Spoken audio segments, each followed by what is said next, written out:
Well, this is a 2006 Honda Foreman. I've already done a bunch of work to it. Changed the CV axle, and the next big part to repair is this brake panel.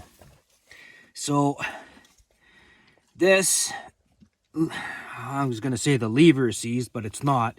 The shaft that goes through, the one that spreads your brake shoes, it is not rotating. So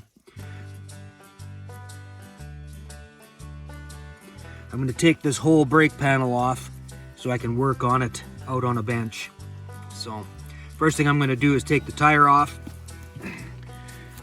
and then after the tire I'm going to pull the hub off. Well, I got the cotter pin out, spun this loose. Now I'm going to get this hub out, then I'm going to disconnect the cables. Brake lines are off. Now there's 4 14 mil nuts on this, and this vacuum, well, I guess it's not a vacuum line, it's a vent line to let moisture out of the drum. And once I get those off, I should be able to just tap on this panel and the whole panel should come off of the axle.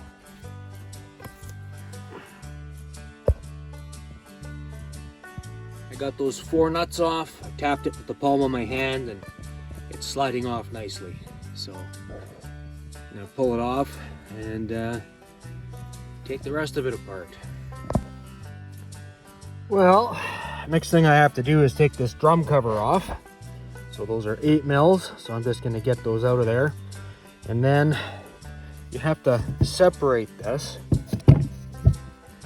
And there are places where you can pry, but you have to be careful because this case is very soft metal.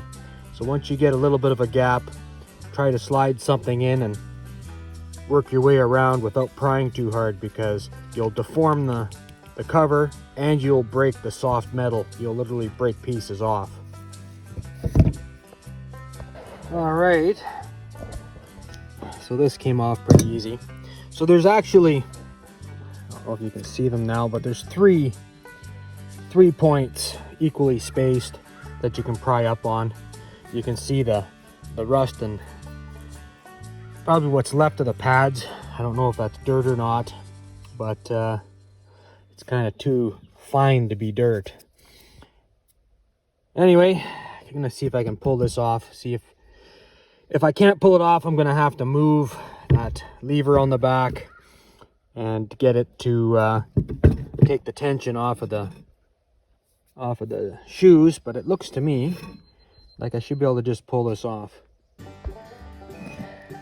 So to get this off, I took a screwdriver, great big one,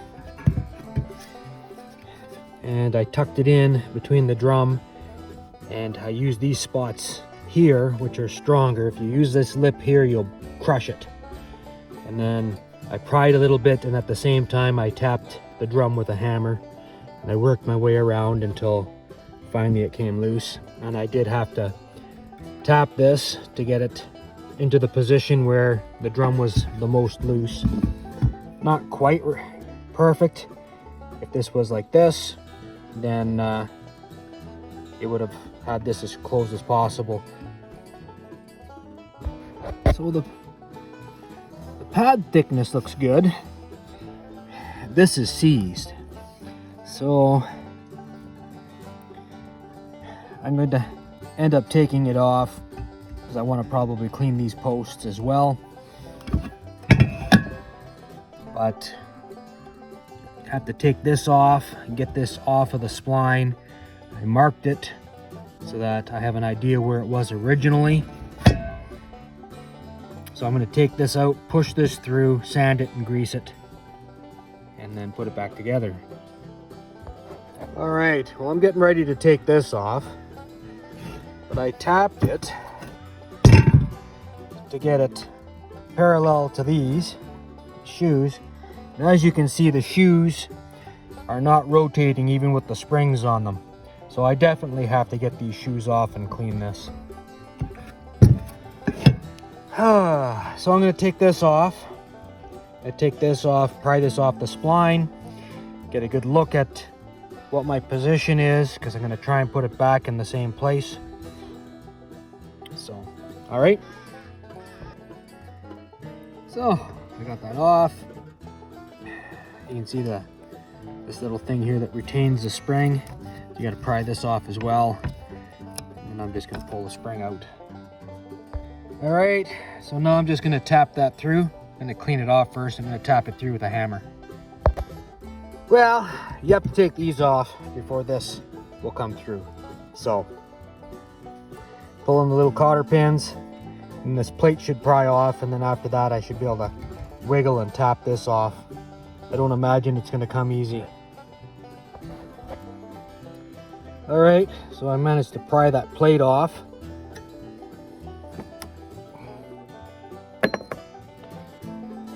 I think I'm going to probably have to try and get these springs off, because for me to pry this up, I need to get it moving a little bit, and it's right now it's 100% pry, and it's not working.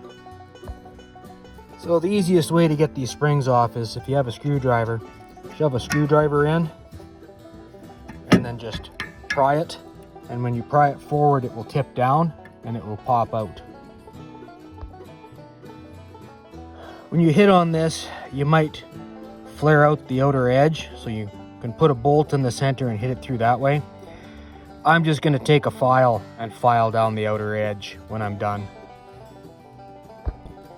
Well, I'm using penetrating oil, and I've wedged this center punch in through the gap, and I'm just trying to move this back and forth, and as I'm doing it, I'm slowly getting a gap in there.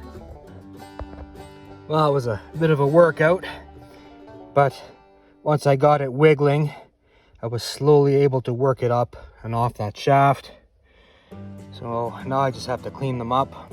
I'm going to sand them, put a little bit of grease, and it's amazing. It's always amazing how easy it is to move once you put some grease on them. All right, a little bit of sandpaper, a little bit of grease. And look at that. It all moves.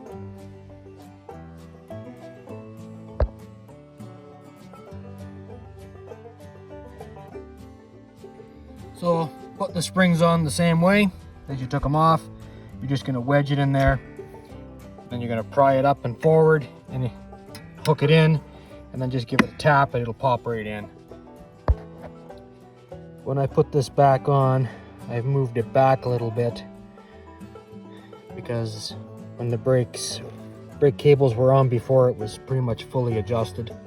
I might have to move it back a little more. So I've slid this back on, the studs back in the holes.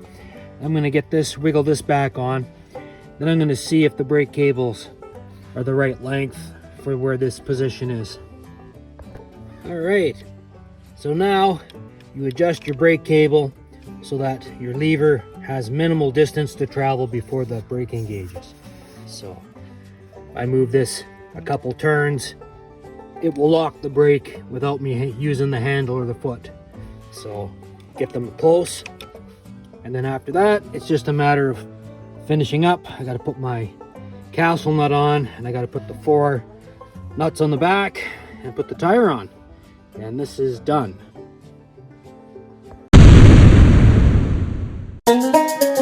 Thank you.